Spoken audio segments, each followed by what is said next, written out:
Okay, good afternoon. Good to see everyone.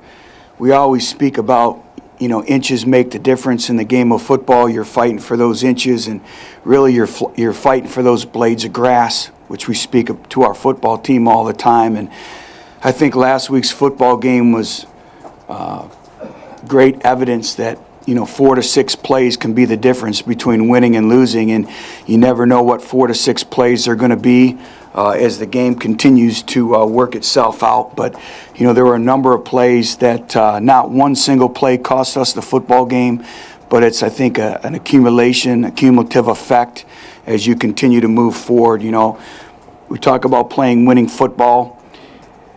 We take a touchdown off the board, and you can't take 7 points off the board, and we come away with 0 points. Trips to the red zone, you have to kick touchdowns. You can't kick field goals. 3rd and 1, that's the difference between winning and losing. We don't maintain possession. We have to kick the football. 3rd and long, last drive, you got to get off the field. You have to find a way to impact the quarterback and make a play. We didn't do that. Red zone efficiency I just spoke about. So when you look at the nuances that go throughout the course of the game, there were some things that we did well, and obviously things we need to improve on in our last game versus Kentucky. I thought our defense played well enough to win. I thought they did a great job of getting back to, we talk about ball disruptions and taking the football away, and I thought they did a great job. But at the end of the day, it comes down to making plays when the game's on the line. And we didn't make the plays necessary to win the football game. I give Vanderbilt credit. They did. And now we move on. Where are we at? We go on the road, and we're looking to win on the road. And our whole goal is to be 1-0. 1-0 after this week, 1-0 to start the progression of the offseason, to continue to improve and get better.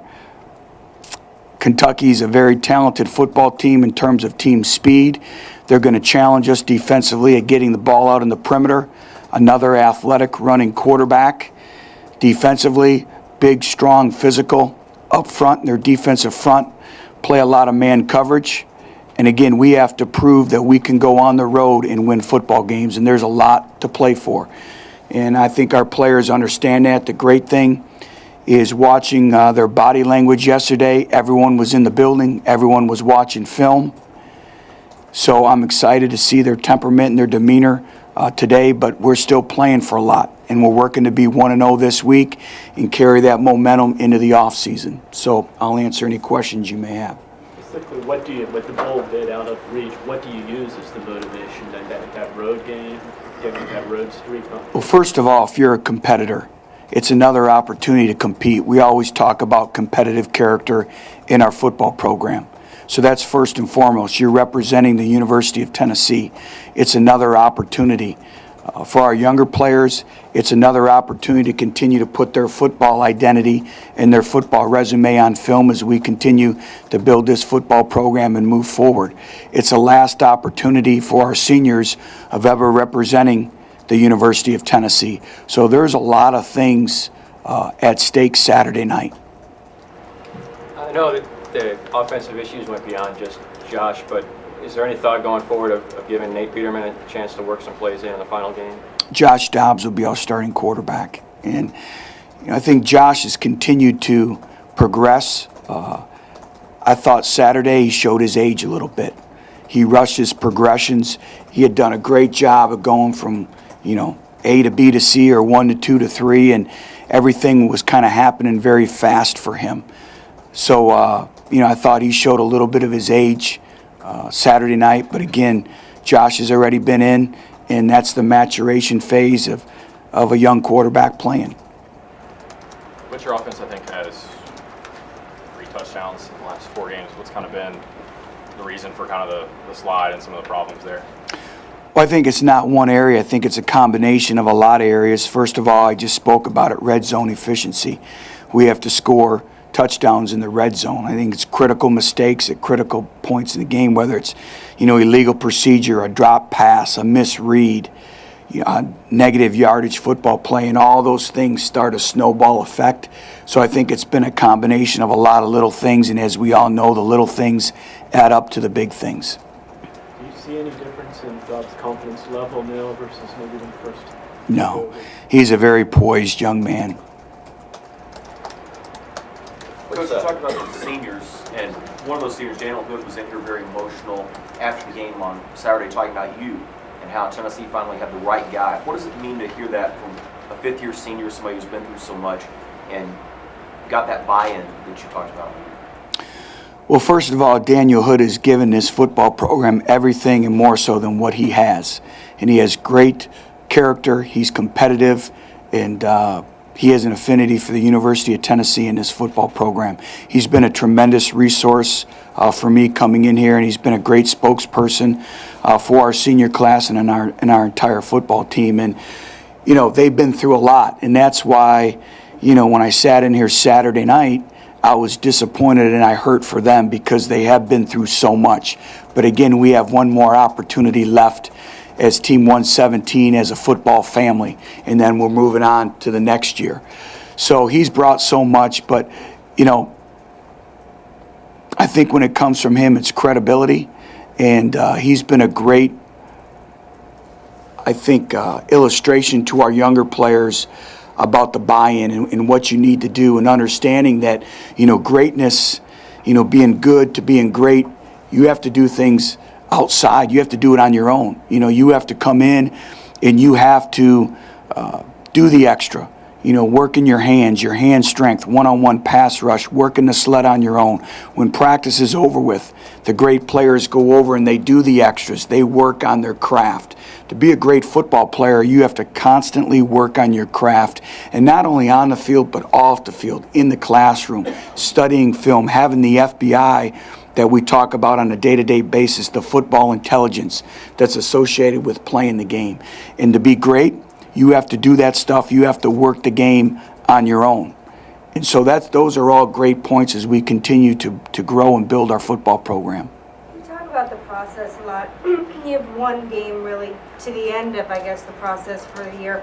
And other than the record, when you look at it from start to finish, what do you judge? How do you tell if our process worked, we did a great job, we did an okay job? What all qualities will you judge?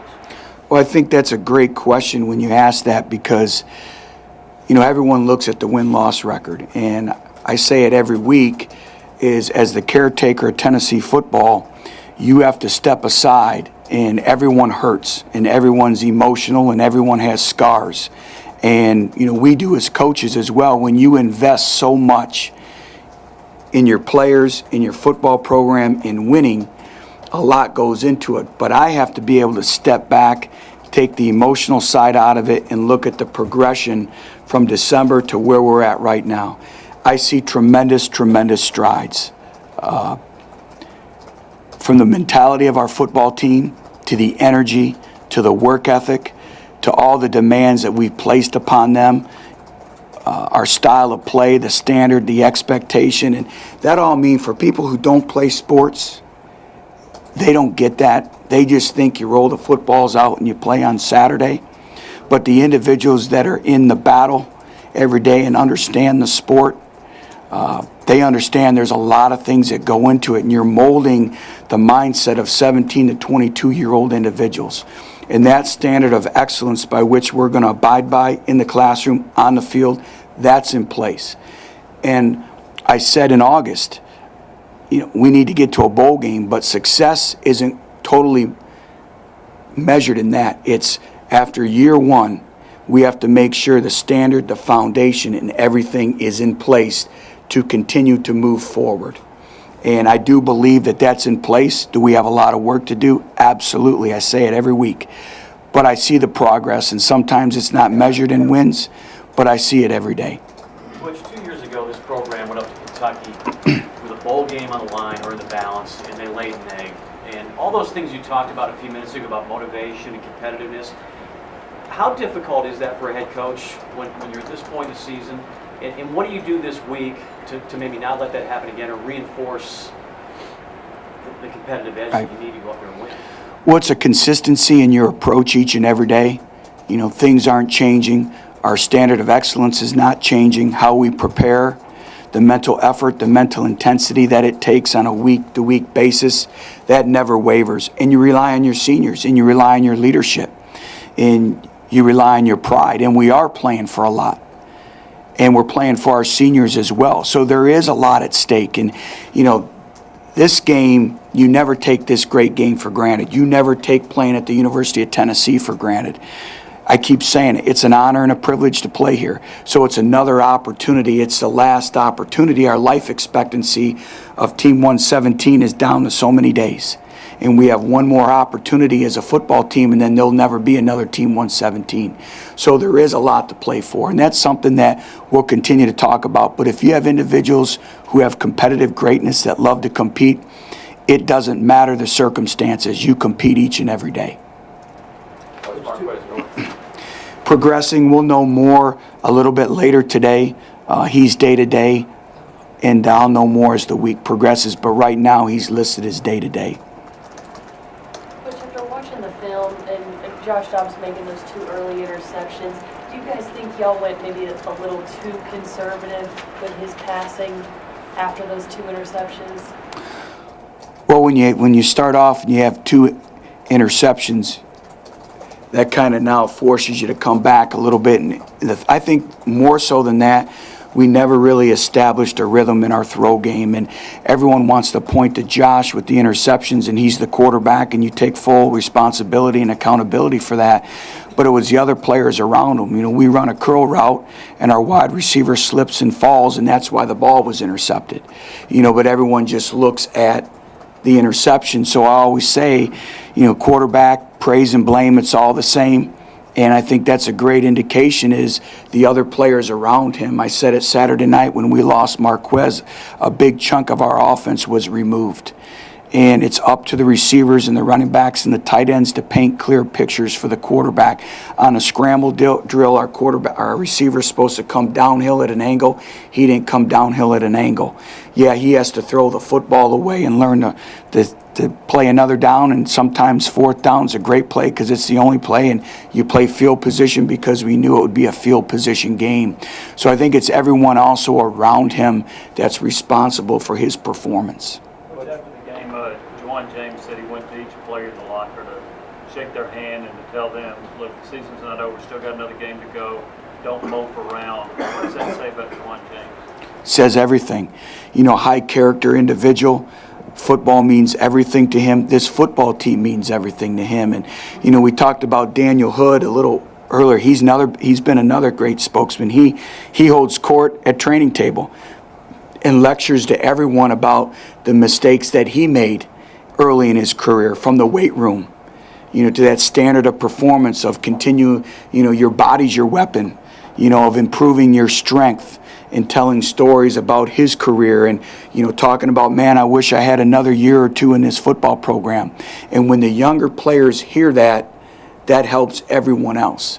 And again, I can't say enough about Juwan. I can't say enough about Daniel Hood, but really the entire senior class, they've all been like that since day one. Butch, when you lose, back to Marquez, when you lose a freshman receiver in your 11th game of the season and you say that takes a chunk out of your offense, is that as glaring an example of the lack of depth that you guys face?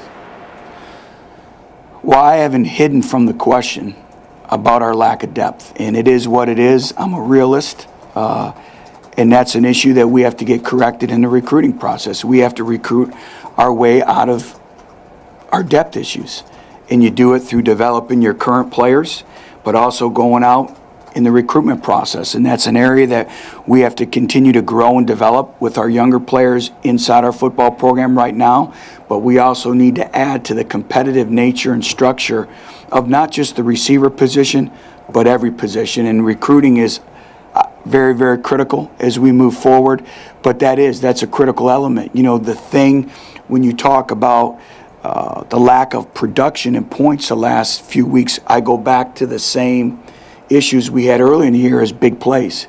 We've not had big plays. We want to be able to throw the ball down the field and play jump ball and have our wideouts go up and get it, or tight ends. And we haven't been able to execute that part of our offense. The lack of big plays or the lack of depth or the injuries, has that limited what you guys have been able to install and establish in year one, or are you where you thought you would be from an identity standpoint? No, we're not anywhere where we need to be in terms of our style of play or our identity on offense. And it's very difficult to call an offensive game, you know, when you start off with a couple interceptions, the elements, it's cold, it's windy, and your best receiver goes out. But that's the way it is. That's football. Next individual in, and when you have that depth, and we'll get to that point, you're able to overcome those things. But right now, we're not able to overcome those circumstances, but we'll get to that point. We'll be able to, and it's great. Teach lessons to a lot of our younger players too of you never know when your time's going to be called, and when your time is called, you better be ready to go. Defensively, did you get closer this season through 11 games to establishing the identity and the schematics that you wanted to? Yeah, I think we've established in terms of our identity and our style of play in which the standard and expectations by which we're going to play football here. You know, we grade loafs, we grade softs on every single snap. Our players understand now the standard by which it takes to play here, by which it takes to practice. It usually takes a couple years for that full identity to be born. You know, the transition from year 1 to year 2 to year 3 to year 4, year 5, you know, of established programs is night and day. But that foundation is in place. And that is one of the positives that has occurred this season. So that standard, that expectation is in place. When we go out for spring football in a few months, our players will know where they're going. They'll understand the effort that's needed, the mental effort, the mental intensity that it takes to prepare for practice. They will understand that. Now we're going to have a lot of newcomers, which is exciting too with all the mid-year enrollees. But again, now we'll rely on our older players to teach them. So I see a lot of progression in terms of that. Butch, how do you balance your running backs? I mean, Marlon looks like he's played pretty well, for been productive the last 3 or 4 weeks. So is Rajon. How do you balance who's hot? You just go by who's hot. How do you balance who gets the bulk of the carries as the game wears on? Well, if an individual's hot, we're going to feed them, and till they can go no more. And the luxury we've had is Marlon Lane has given us some great reps, and Rajon Neal has played winning football for us. Everyone can see that he's really changed his style of play. He's playing with a physical presence. That's the improvement, again, I see, you know, in a lot of individuals in our football program. But it is a balancing act, but you go with the hot hand, and then when they can't go, they have the confidence to come out of the game and put the next individual in. But also when you're play calling, you play to the skill sets of your players. We think players, not plays, trying to get different touches, and we try to manufacture different touches for different players. So each players have kind of their own plays that we feel they're better at. So it's a balancing act. There's a lot of communication that goes on throughout the course of the game in the play calling as well. You talked about 4-8 at Cincinnati was your worst year as a coach. Are there similarities between this first-year project and that first-year project? And how do you use that season to going forward to change how y'all as a staff handle it? There are some similarities, but there's more differences than similarities. It's been a hard year, and I know everyone here hurts, and our fan base has been outstanding. But we have the strongest football family in the country, and we'll go through adversity together, and we all know that great things lie ahead of us, and we're extremely optimistic about the future, and we'll stay together because we're Tennessee. We're one Tennessee. But there are some similarities, but some differences, and every program is unique and different. There, with 4-8, we had some older veteran players coming back that really asserted a leadership role. When we come back with this football team, there's going to be some individuals that are going to have to step up and lead this football team, one being Kurt Magid. We have some older players that now they have to learn what it takes to lead and hold everyone accountable to a standard of excellence. But our attitude, our willingness, our want has been great. And there's been zero resistance. And again, it just goes back to developing our style of play in the offseason, being fundamentally sound, developing our players, and recruiting. That's how you improve. Butch, it's a holiday week. First full season as Tennessee head coach. What are you thankful for both on and off the field? Well, thank you for bringing that up, and I meant to say happy Thanksgiving to everyone. And you are right. you have to step back and you have to be thankful and grateful for everything that you have. And, we have our health, you have your families, we have our families, and we're here at the University of Tennessee. And I'm excited, and it makes you work that much harder. We had over 97,000 people at that game Saturday night in the elements watching our football team. And that's very encouraging to me, because when this thing really gets going, it's going to be special. But, we have a lot to be thankful for. I told our coaching staff today, and we're where we are where we're supposed to be. And I think there's days like this and times like this you have to step back, and there are a lot of things to be thankful for. Being the final week, will you do anything special with the guys this week, being Thanksgiving week, the final week for the seniors, et cetera? It'll be a consistent approach. We'll do some different things Thursday, with it being the seniors' last practice. So we'll do a couple things there within the traditions of Tennessee football, things that have gone on for a very long period of time here. That's something that we value, our traditions, and we'll continue to do that.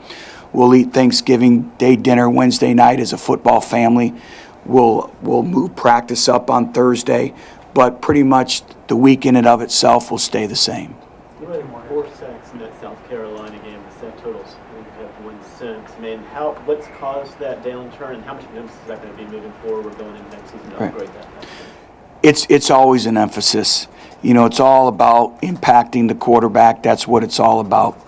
You have to be able to impact the quarterback, and so much goes into it. The use of your hands, your techniques, a mentality to get to the passer.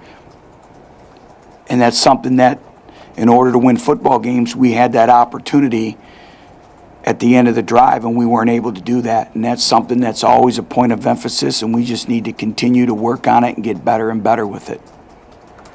Anyone else? Okay, thank you. All right, thank you.